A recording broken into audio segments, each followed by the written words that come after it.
All right, Max.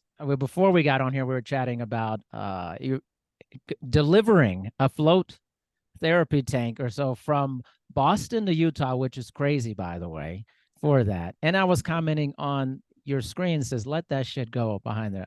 Is this related to float therapy? Is this part of the whole deal? I'd say so, man. Yeah, the cross country trip from Boston to Utah to deliver a float tank was definitely uh part of the float deal. and and let that shit go. You know, it's just kind of something we do inside the tank. We quiet the mind, we open the heart, and let everything go that no longer serves us. You know, so floating is one of the methods that I've used to help me do that. And yeah, whether it's driving or floating, whatever Yeah. it is, just using it all, man. So I was curious. I'm thinking about how I've done it several times before. I think it's awesome. It's a very different experience. How is this becoming more prevalent, you think, with other people? And is it something though that a lot of people don't know about, you think, or is it people have known about it? Yeah. I mean, dude, it's interesting. For the past like 10 to 20 years, it's really exploded this form of therapy in Australia, Europe, and really we're starting on the West Coast. Now it's moving east here, and we're seeing a lot more float centers pop up. It's been a really cool cool thing, cool expansion for the whole industry. But yeah, I think when I first got into the industry about 7 years back, almost no one had any idea what floating was or Yeah. sensory deprivation, and the idea of it definitely spooked a lot of people. I think as more people have been talking about it on platforms like this, and people see it more on TV and shows like Stranger Things, you know, Yeah. it's kind of seeped into the culture in different ways, which has been really cool. So I feel more people are more open to it. More people at least have heard of it, even if they don't know exactly what it is or understand what you're doing in there. But yeah, man, I think it's expanding and growing, and these next 5 years are going to be really exciting for the whole industry. What's some of the maybe just initial feedback or say pushback of people who are not aware of it? Like they're saying, what are they worried about? I mean, a lot of people, one, if it's that they have fears of being claustrophobic, Yeah. they see the egg shaped hot tub type tank with a lid over the top, and they say, "Oh no, I could never get in there." But a lot of people don't recognize that when you're in there and it's pitch black and silent, it really doesn't matter. It kind of has this almost infinite feel to the tank when you're in it. But also that, I mean, there's no padlock on the outside of the tank locking you in there. You know, like you can get in the tank, you can try to pop open at any time to open or get out. Like there's no obligation to stay locked in there. You know what I mean? Yeah, for sure. Like I said, I've enjoyed it several times, and I think there was some music I think in mine the last time I did Yeah, it. Do you incorporate that, nice. or is that just depends? Yeah, it really depends. Like some people go into the tank. The most people will go into the silent darkness, but depending on the tank, depending on what the intention is or what someone's looking to get out of the session, we can do active floats as well, where people go into the tank and maybe they play through the underwater sound transducers that are in the tank, different frequencies or songs or guided meditations or hypnosis tracks or whatever it is, and and use that to amplify or guide the session, which is really cool too. Yes, you said yours had music. Yeah, it's like a spa music type of thing in there. Yeah, It was pretty wild actually the first time I did heavy it. metal. No, that would be different. I think that would be a little Would be different. It's different. a different type I'd of say so. person, I think, doing Yeah, that. no, no. You know, but it was like, your typical kind of spa music type of thing. And, just kind of the idea of floating was very interesting and doing it. And honestly, kind of had a psychedelic feel to it. I felt like, it's that because I had done psychedelics several times and I was like, dude, this feels psychedelic. And like once you really let go, I mean, Yeah, start seeing stuff. At least I did. I mean, I was yeah, like, what's going on here, man? totally, totally. No, dude, it definitely can. And really, that's kind of one of the original things that kind of sparked an interest with float therapy for me, anyway. Is around that same period of time, a little bit before I had my first psychedelic experience with psilocybin mushrooms, and I had them and had a pretty profound, Yeah. expansive experience, we'll say. It gave me a bird's eye view on a lot of things I was doing in my life, and Yeah. helped me realize a different perspective on it. And but ultimately helped me expand my consciousness and my awareness. And ultimately I ended up kind of searching for other ways or methods or techniques that I could start to do this and explore these other realms and expand my awareness and my consciousness without the need to take a catalyst, which was the psilocybin at that time. Right. So that's where I started delving into other things, different kinds of breath work or yoga. But then when I had my first float experience, dude, just something resonated so deep where it was this form of therapy that had linked together so pristinely the physical and mental recovery with the spiritual aspect that I was looking to explore deeper as well. So I started floating more and started the company, and here we are, man. Yeah, I could definitely get a little psychedelic. Yeah. It definitely has that feeling. I wonder, maybe is maybe some other feedback. Is it that they have trouble being with their own thoughts and not having the stimulation that the world is generally through phones and entertainment and all that? Do you hear about that as well? Yeah, we heard. Yeah, I feel what's helped a lot of people is a lot of people, because like we said, we're constantly being inundated and hit with thousands of bits of information through all of our senses every second of the day. For a lot of people, they've never been usually from a really young age, or oftentimes not at all, have they allowed their brain and their nervous system to kind of get away from that external stimulation and really start to take a respite. So people aren't sure what it's going to be like when they just sit in the silent darkness without any of these other distractions coming in, and really just sit there with the mind and the heart and your body and see what comes up. So I feel there's a lot of, for some people that haven't explored meditation much or other mindfulness practices, can be some resistance, can be some fear around it. So one thing, if anyone's listened to this and they haven't floated, or maybe after this they get inspired to go out and try their first float, just some techniques, like what to do in there. A lot of people wonder, like, what's going to come up? Maybe past traumas or things they don't want to think about or things like that, but it's not about, when we go into the tank, we don't want to have too much fear around what comes up. Just embracing it all, just allowing it all, not trying to control any of it. But what we can do for someone that maybe is fearful of an overactive mind, causing distress, is just a mindfulness technique or a meditation technique where you just sit there and you don't ask your brain or your mind to shut off and stop thinking. I feel it's a common misconception there when people go to meditate, or they go in for their first float. They're like, all right, I'm going to go in, and they lay there in the silent darkness, and all these thoughts start coming up, and like, all right, they keep trying to shut it off, but they can't figure out how to shut off their mind, but it's not about shutting it off. Our mind is like a computer. It's just what it does. It's its task. It just thinks. So it's not about shutting off our mind. What we can do is we can use techniques like one-pointedness meditation techniques, where we just ask our mind, we say, hey, instead of going all over, can you just think this one thought? So we feed our mind one predominant thought, and we ask it to just stay fixated on that one point of awareness. So we can go there. Great place to start is the breath, or this is why mantras are so powerful for some people. But we go there, we sit in the silent darkness, and our thoughts are going all over the place. We just let them be. Then we say, mind, can we just think? We bring it to one point of awareness, and we say, all right, when I breathe in through my nose, all I want my mind to say is breathing in. And when I breathe out, I just ask my mind to say breathing out. So I breathe in, my mind says breathing in. When I breathe out, my mind says breathing out. And eventually I start bringing my awareness to this one point. Other thoughts will come up in the meantime a little bit. Oh no, how much time do I have left? What do I have to do later? But as those thoughts come up, we just work on letting them go, not attaching with them too much, just letting them be, and then bring our awareness back to the breath, breathing in, breathing out. And eventually we bring our mind to this place of one-pointedness, where there isn't stress, there isn't anxiety. We can just anchor ourselves in the present moment and start to enjoy the float a little bit more.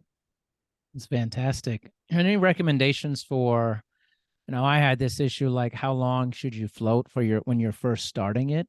And kind of how prepping for that, like if you're, let's say, like, you have this float session coming up, what would you do in the morning to get prepared for it and getting your mind right to start it up?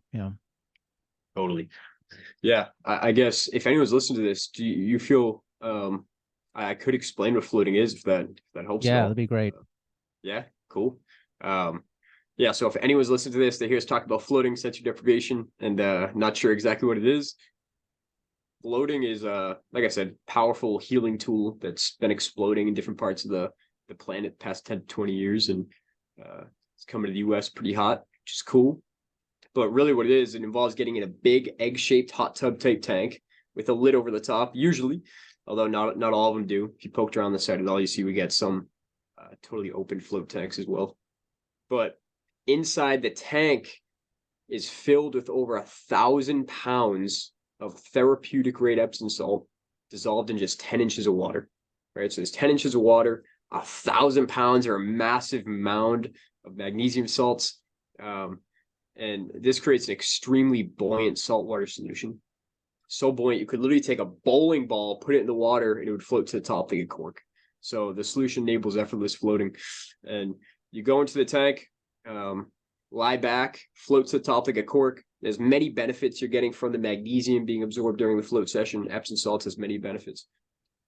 But it's not just the 1,000 pounds of salt that make floating so unique, because when you're inside that tank full of all that salt, floating like a cork, the tank itself is actually totally void of all external sensory stimulation altogether. So when you're inside this tank, there's not even a single photon of light is in your experience at all. So it's pitch black. There's no sound because the user's head, not only is the tank sound resistant, but you're also wearing earplugs. There's no smells. There's no taste inside the tank. No movement, no speech. So really you're in this tank floating to the top like a cork. It's silent, dark, no sensations coming in, not even the sensation of touch, which is harder to null out because the saltwater solution in the tank and the air inside the chamber is precisely heated and kept to 94.5 degrees Fahrenheit. It's the same exact temperature as the external layer of your skin. So this is where I can start getting a little psychedelic in here. So you're in this tank, silent, dark, a lot of salt, and your brain now has no sensation or concept of where your body ends and where the water begins, which can lead to profound, or in my case, life-changing spiritual experiences. But yeah, that's kind of in a nutshell. Really, it's easy as getting in the tank and laying back and floating. Tell me a little bit about your first time floating, what that was like for you. Yeah. So my first time, I'd gone into it, like I said, it was after one of my psychedelic journeys and was inspired to explore the other states of consciousness a little bit more deeply. At the time, I was doing a lot of martial arts as well. I'd been doing martial arts just about my whole life. So I had a martial arts competition or a fight coming up at that time. So I was looking for ways to optimize my mind and body and de-stress with all the stress of the competition coming up, and in the midst of all the training and the weight cutting and all the rest of that jazz. So I was looking for something. And then I remember I went in for my first float. Yeah, the first experience was more feeling the environment, getting a gauge for it, seeing what it's all about, But in my first session, it was really cool because I got to kind of extricate myself from my body and my mind. So I was in there in the float tank, and I started to be able to cultivate an awareness where my whole life I was so identified with my body and so identified with my mind, but I was able to realize that there was a part of me that exists beyond that, beyond the body and beyond the mind. And as I was in the tank, I was almost just witnessing my body do its thing, just float, and my mind do its thing, do its chatter. And there's a part of me existing beyond. But one of the things that was interesting that happened in that first float is I watched I guess I'll backtrack shortly. There was so at a young age, or at birth, I was diagnosed with a degenerative neuromuscular disease called Charcot-Marie-Tooth, or CMT. It's called for short. But really, what that looks like is a progressive degenerative neuromuscular disease, and it usually starts at the extremities, like your hands and your feet, and they start atrophying, and the atrophying works its way up until it gets to the respiratory system for some. So that was always something I had been, that was originally why my parents got me involved in the martial arts, and that was a part of my journey as well. But in that first float session, I had a really deep insight on the origins and the root cause of my CMT, and kind of opened my eyes up to the role that I was playing in that genetic or hereditary disorder. But I was in there in the tank, and I noticed a thought go by of judgment, right? So it was judgment over something I'd said in conversation earlier that day, right? So a thought came up like, why'd you say that, type thing, you know? But at the moment that thought went by, within a half a second, I noticed the reaction my body had to that thought, the psychosomatic response. So I noticed at the moment that thought went by, the judgment, self-judgment, I noticed my hands tense up a little bit in the water, and my feet and my lower legs and calves tensed up a little bit as well. And I was holding that tension in my body, which was contributing to a lot of my disease and my tension and the crippling of my legs and hands, you know what I mean? So I guess in that float session, I remember a lot of things, but one of the ones that stood out was that powerful insight I had, where I was able to watch my mind and my body and really see the relationship and the role that I was playing in the disorder or the disease that I've been battling my whole life. What role were you playing? Did you discover in that? I discovered that there was a connection between my thoughts, my identification with the thoughts, and the thoughts being almost being held in my body, or reacting to my thoughts by holding the tension in my body. So now, after that, more mindful of my thoughts. You know, if a judgmental thought comes by, maybe it does catch me, you know, and I identify with it. And if I do, really a main thing is now I'm just much more mindful of any tension that I'm holding in my body that may be coming from thoughts that I was having. You know what I mean? And so just constantly, if I'm sitting here in conversation with you, I'm more mindful and conscious of if I'm holding any tension in my hands, in my feet, my legs, in my hips, in my chest or my lungs, just scanning and letting it go. Where before that was a more unconscious thing, and I was unconsciously holding tension a lot of times as a result of judgmental thoughts that were going on up top. Interesting. And it's wonderful.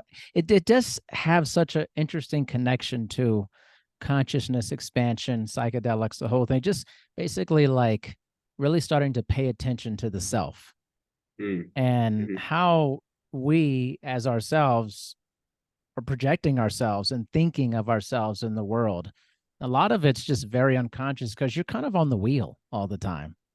And it's like, man, you got to get off that wheel at some point, or else you just keep going and just life keeps going and passes you by. And you just think this is existence, this wheel that you're on. And then when you step off of it, it's a different dimension of understanding yourself. You know? Totally. I guess out of curiosity, how were those psychedelic experiences for you? And were there any insights that came to you? Big, like yourself. It was hugely life altering for me, like the expansion of who I am as a person, the things that I never thought I'd be into. So one of the biggest things, like I became a very big gardener afterwards. Wow. I'm telling you, I had zero interest in nature and gardening before this. Zero. I'll be the last person you would ever think would do this. And it's a huge part of my life now, gardening, growing vegetables, plants, trees. I tend to it every day. It's just being close to the planet and Earth and the cycle of living and dying and the seasons. I feel connected to that. And Right. so after That's that, awesome. that's when I did the float therapy, was after that, because I was like, well, this seems like something similar. And I want to connect on a similar plane, like all those Hmm. things with that. Hmm.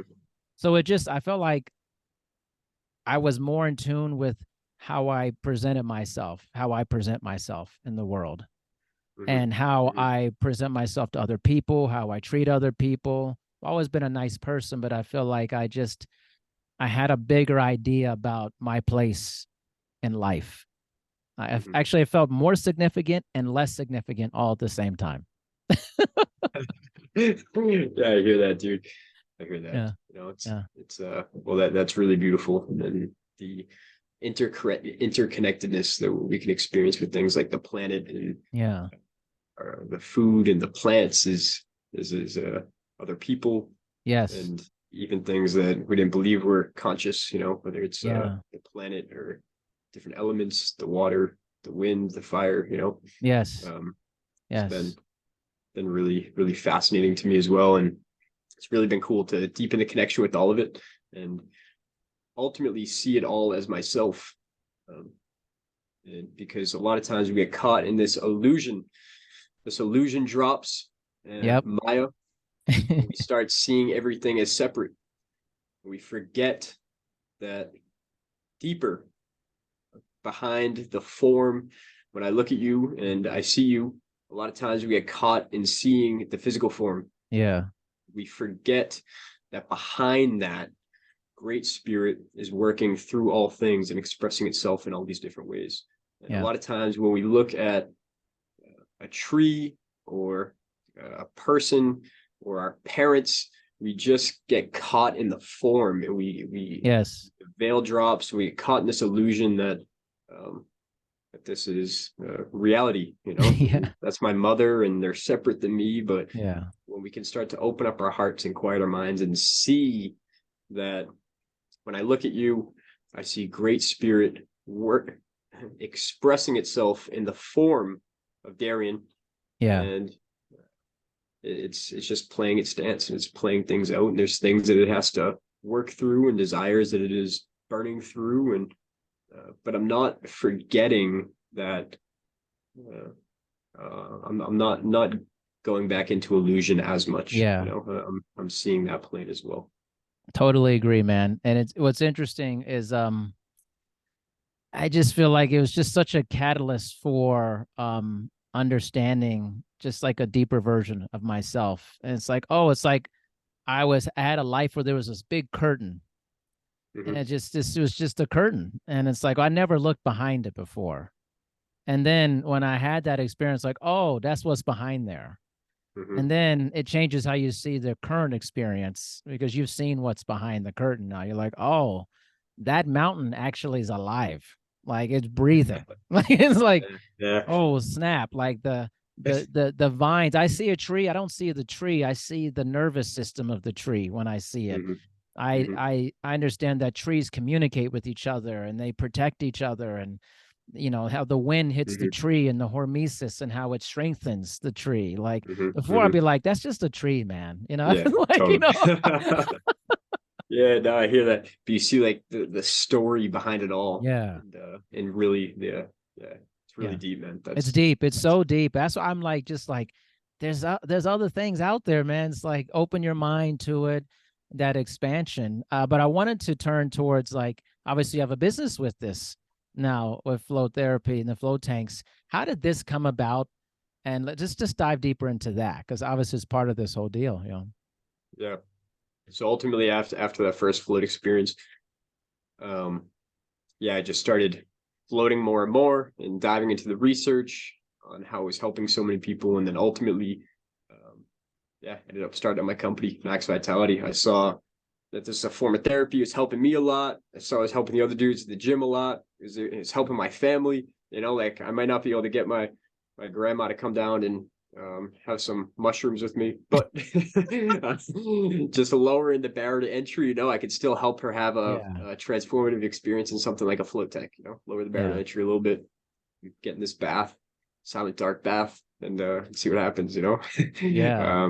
So ultimately started seeing it, exploring it. It's helping me a lot, and I just wanted it to help more people. So at the time, it was really big on the West Coast, and it was coming over east too, and I just wanted to help facilitate that.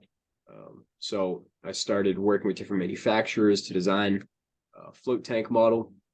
Ultimately, ended up getting them produced, and now we sell those out to different wellness centers and homes, and so residential, commercial spots, setups, and people use it to, whether it's to accelerate the recovery or connect deeper, whatever it is, quiet the mind, use as a meditation practice, whatever it is.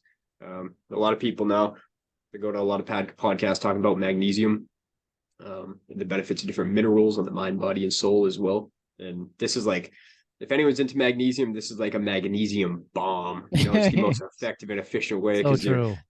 you're soaking it up. There's 1,000 pounds in there. That's all I gotta say. Yeah. So you're soaking up through the skin. You're soaking up through the mucous membranes in your backside. You're also breathing it in. It's getting absorbed through your lungs as well. So magnesium all around, really great for relaxation, de-stressing, and but yeah, dude. So started selling the floats. There was a good amount of demand for it.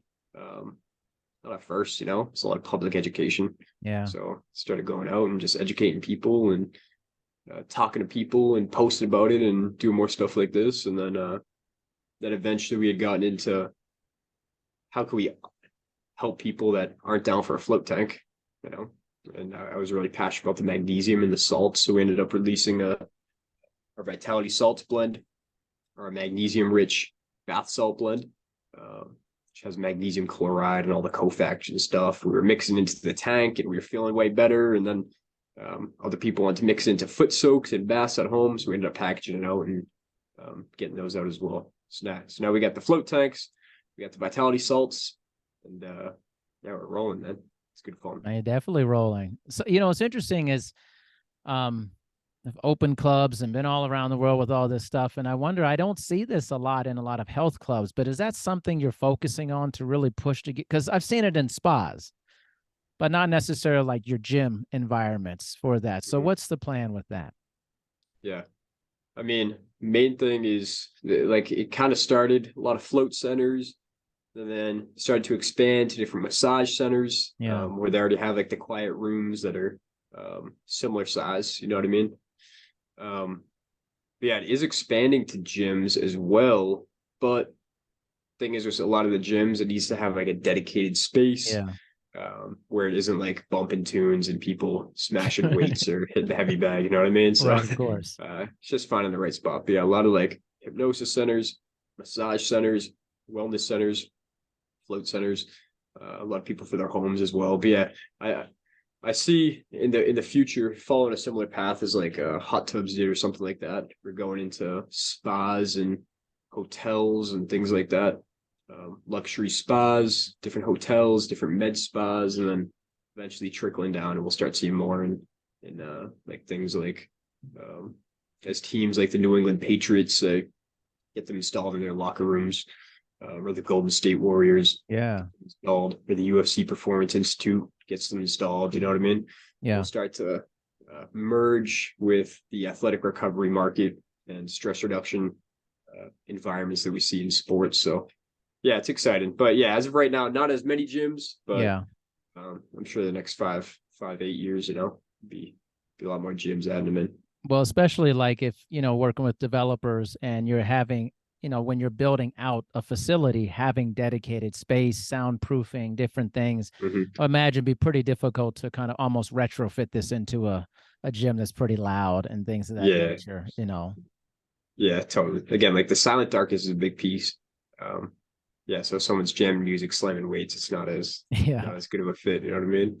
Yeah. I remember the first time I was exposed to anything like this was actually, I lived in Vegas for a really long time, and the Aria Hotel, their spa was, when they opened it, I was like, this is different, because it had like this big, huge, he still has it, this big salt room.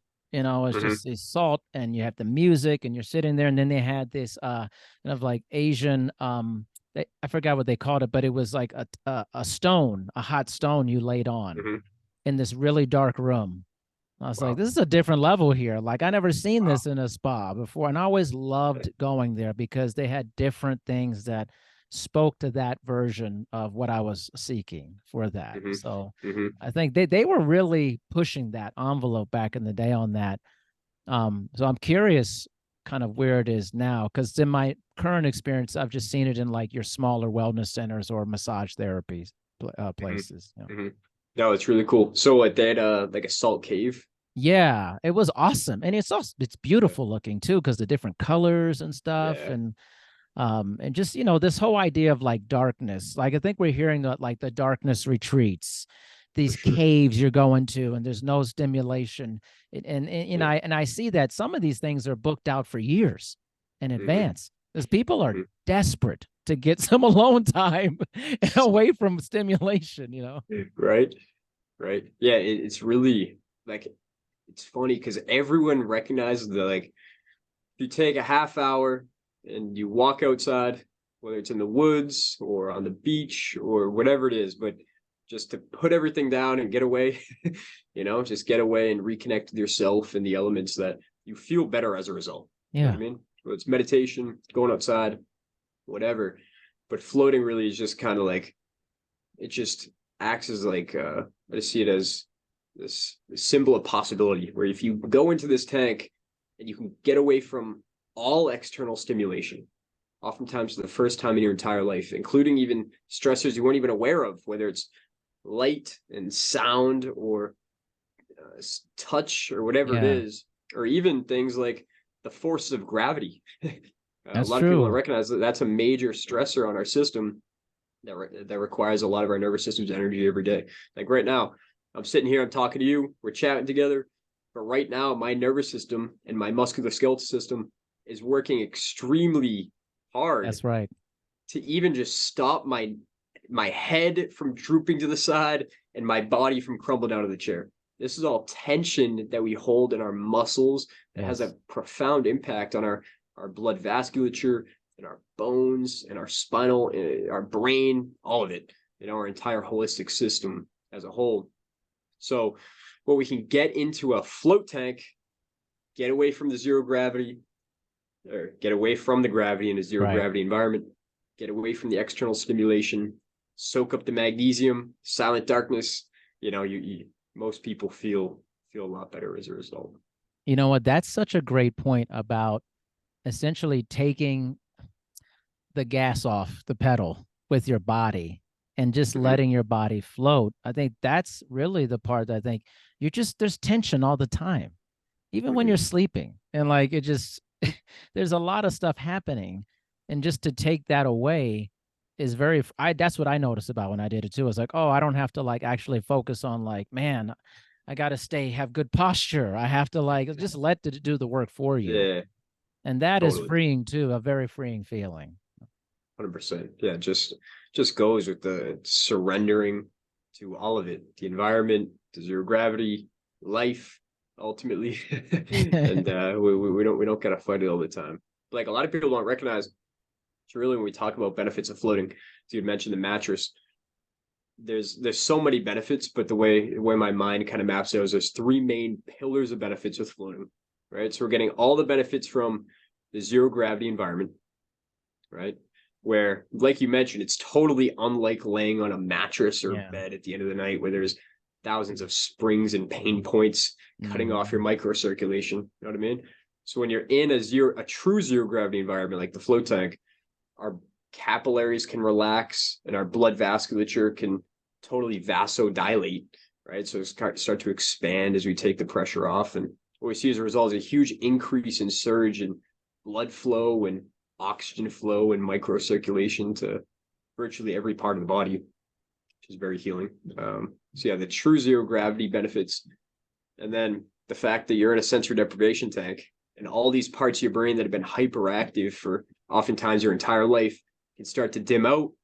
And at the same time, on the other end of the spectrum, other parts of your brain that haven't been as active because they've been dominated, like the prefrontal cortex, the insula, the hippocampus, can actually start being stimulated, and we start seeing this interconnectedness between the left and right hemispheres of the brain, and we start reaching some extra creative states, flow states, or higher states of consciousness there as well.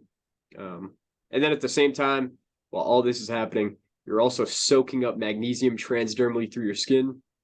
And a lot of people don't recognize how massive that is, because one, magnesium is the fourth most abundant mineral in the human body. And it's supposed to be the second most abundant mineral inside each of our cells. And the issue is over 80% of people are extremely magnesium deficient.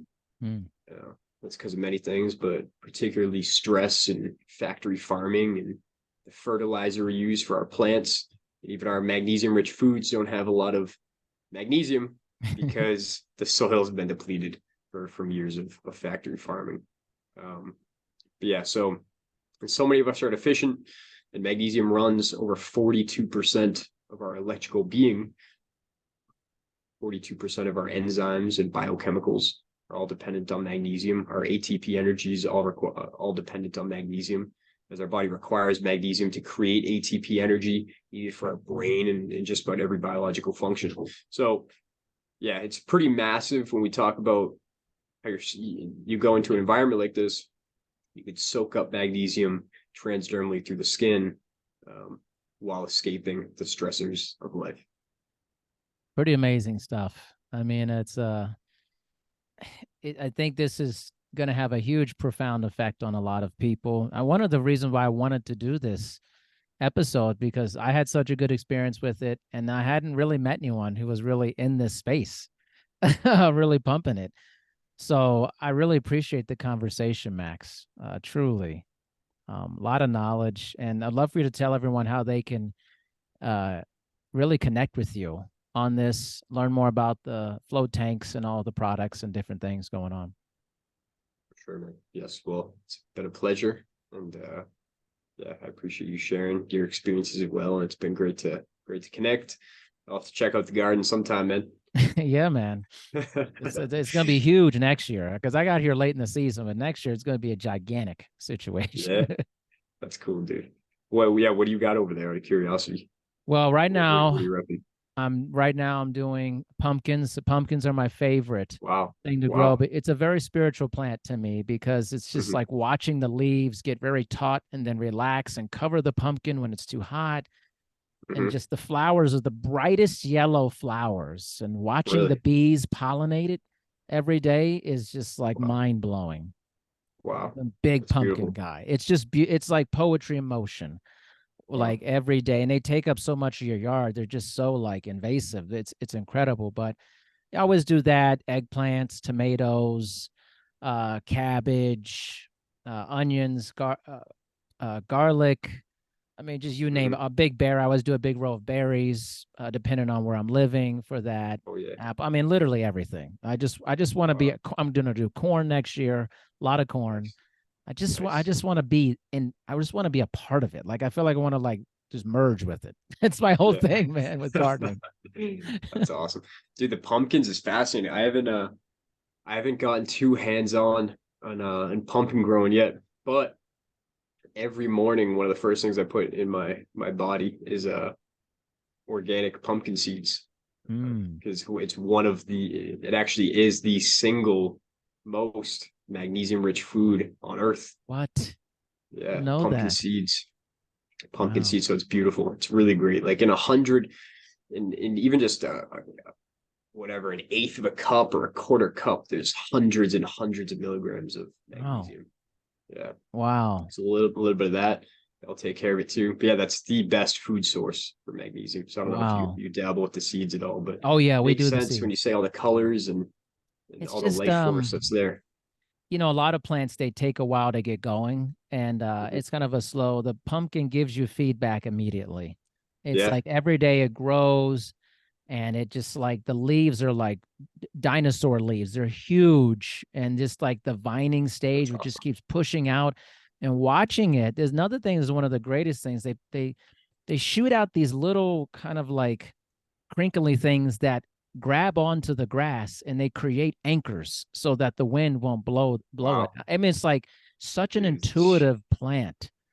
Right. And just like, and then when the pumpkin starts growing, and it's just like, it grows every day huge. It's like gives you a lot of return on investment, man. It's Wow. just like every day it's like the Dude, first thing I do, I get up, I go out there and look at my pumpkin patch, and I'm just like, that's this is sick. unbelievable. This is a That's spiritual awesome, dude. plant. That's Like, incredible.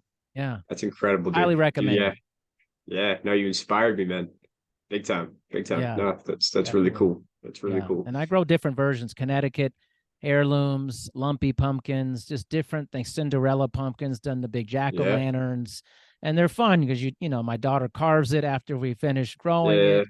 And then we roast the seeds and the whole thing. And it's just, Let's and then go. I take it out of the ground after the seasons, then I compost it. And it's just like the cycle of living and dying is so powerful. I just want to Hmm. be a part of that with the plants. I mean, we know if you know the information, plants speak to each other. There's Hmm. so much happening in the plant world, but we don't see it. But we're not choosing to see all the vitality that's happening, and how Hmm. bees are so important to our ecosystem. This why I used to be scared of bees, like big time. Now Hmm. I love being next to bees. I like literally watch them go inside the pumpkin flowers, and I just stare at them doing their job. And Hmm. then they make these funny sounds. They go, bzz, bzz, and then they're like doing their thing with it. And I'm just like, how cool is this, man? Like, No, it really is, man. It really is. Like you said, like how intuitive they are, and just watching them have their experience and yes. how they're going about it is really Yeah. magical and inspiring. So Right. that's beautiful, man. Yeah. Let's Thank get you. some pumpkins. Do it, man. Get some pumpkins. Totally worth it. Like it'll change your life. I know that sounds crazy, but it's just like mind blowing. And then it's the cycle of life too. It's like the bees are going to another plant and they're pollinating, Hmm. they're taking the seeds, and just life is exploding everywhere. So people go, oh, bees don't matter. Like, no, bees matter, like a lot. We don't have bees, nothing's pollinating, baby. Like, you're not getting your Literally, food. Like, literally, dude. Right? Yeah, it's wild, but it's a really beautiful process, and it's inspirational how deep into that and yeah. connected with that you are. Oh So, yeah. but inspired, man. It's good stuff. Thank you. Thank you. Yeah, I'm growing a lemon tree in my house too, man. And that's Wow, hard to do because you have to the have the lemon, right dude. Those are climate. tough, right? Those are Yeah. tough and they take a long time. And I got one and they said, oh, it takes like a year and a half to get a lemon. I was like, that's a really Wow. long time. And I'm like really One working lemon. with one to get, and I have a lemon growing finally after a year and a half. Wow, Finally. no way, I dude. You worked actually hard for got one. that. That's Yes. that's why they start like start green or no? They start Start green and it green comes and out of a flower. It starts as this wow, beautiful citrus smelling flower, which is amazing. And then wow, all of a sudden, this little green thing starts coming out of it, and it just looks like a lime. And then wow. it turns yellow over time. And that's the whole deal. So, That's awesome, dude. Dude, yeah, I love the citrus. Like the citrus. orange plants are similar, right? Yes. Orange. Yes. Yeah, because that'd be a cool one to Yeah. add at some point. There's Um, patience, though. I think what I like about it is like requires patience hmm. because while Hmm. the pumpkin gives you a lot quickly, the lemon, lime, oranges, they make you Yeah, work hard to get something yeah, from them. right. Dude, a year and a half, they're icing you. Yeah, and some of the plants are 3, 4 years, even longer to Yeah, bear fruit. So is you got to be patient. yeah, I know. Like we I don't know if we had touched on it all, but my partner and I we a couple of years ago we opened up our entheogenic plant medicine church, Ooh. right? So we we run this plant medicine church so we can legally host plant medicine Mm. ceremonies and stuffs like that. But one of the plants we work with is ayahuasca, a Yeah. good amount, and the aya. Yeah, it's like 8 years. It's a beautiful vine. It's so thick and luscious, but it Mm. takes like 7 or 8 years for the medicine to grow. A lot of those medicines as well. But on the other flip side, I was going to ask: have you ever explored whether it's medicinal or edible or psychedelic mushroom growing at all? Yeah, this fall I'm gonna do it actually. My wife was like, "Oh, I don't know." She went to some farmers market, and we're in Colorado. They're like, "Yeah, Yeah, man, you're good." And yeah, no, sure. yeah, she was like, "Oh, I got this flyer for this thing about growing like mushroom psilocybin." I was like, "I'm in." I was like, "I'm pretty much will grow anything because I Yeah, just dude, like that's wild. growing. I just think it's like." it's unbelievable to grow stuff and like Hmm. watching it. And I'm like talking to the plants and stuff. I'm just like, Hmm. this 10 years ago, if I saw me doing this, I'd be like, what are you doing? I'm like, why are you doing that? Dude, it's so funny how it just emerges out of. Yeah, I think the same thing, dude. I was in Yeah. meditation for quite some time yesterday, and yeah, same thing, dude. I had no interest in any of it. In floating, if you asked me to go into a float tank or meditation or journaling or any of it, prayer, any of it, Yeah. connecting with my food, like every meal, everyone's around. I'm like really connecting with the energy of the food and Yeah. um, yeah, so it's really cool. It's been like you say, it's really powerful to see the shift Shift. that different modalities, whether it is something like a psychedelic experience with psilocybin or mushrooms or something Sure. else, or in a float tank. It's really cool to see the transformations that can Yes. come from exploring things like this. But yeah, dude, I know you'd ask where people could find. Um, really active on Instagram at Max Casa, or our business Instagram at maxvitality.co. We got our website there if anyone's interested in checking out the float tanks or our bath salts. It's www.maxvitality.co. I'm sure we can put the link somewhere here Mhm. too. But yeah, man. So if anyone's interested in floating, I highly recommend you just pop on Google, just check out Yeah. float therapy near me and see what centers are in your area. If anyone's interested in getting a float tank, or know someone that maybe, we got beautiful float tanks. You can check them out on our site. Um, we'll get Darian set up with a code if we haven't already. Yeah, that would be great. So that people can pop that code in there, get a good discount on it. And we got our bath salts as well, Vitality salt. So a lot of people use that in foot soaks or baths at the end of the night to soak up a lot of magnesium. It has the magnesium chloride, which is way more magnesium than something like Epsom salt, over 2.5 times. Plus, it's got all the cofactors in there for magnesium. So all these different minerals that your body needs, and just helps your body perform all these different reactions to really soak up as much magnesium as possible and allow your body to function optimally. And then I guess last little thing that I'll mention is I'd mentioned that we have our entheogenic plant medicine church called Divine Unity. So if anyone is interested in, anyone feels called to explore plant medicine ceremony at any point, then we do offer those, and we're constantly traveling around and hosting those as well. So if anyone feels the call, let me know. And yeah, great stuff. I'm looking forward to Man. connecting with some more people Yeah, and man. doing the journey. Well, we're gonna get this stuff. I have your information, most of it for the show notes, but for sure, if there's any codes and all that, we'll add that in as well, and we'll make sure everybody's hooked up and has it. And this is going to be out to of my listeners, especially. I have a huge LinkedIn listenership. We're gonna tag a ton of people in both the fitness wellness space and the psychedelic mind expansion space, so that I actually think a lot of people are not aware of this that I know of.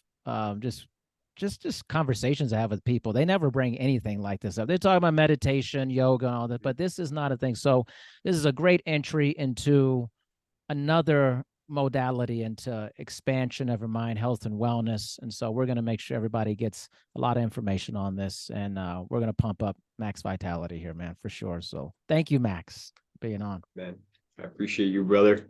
And yeah, dude, looking forward to coming out to CO, checking out the pumpkin patch, Yes, and getting a tutorial, man. most definitely. Thank you, Max. All Appreciate right, you, my man. brother. Thank you, man. Much love.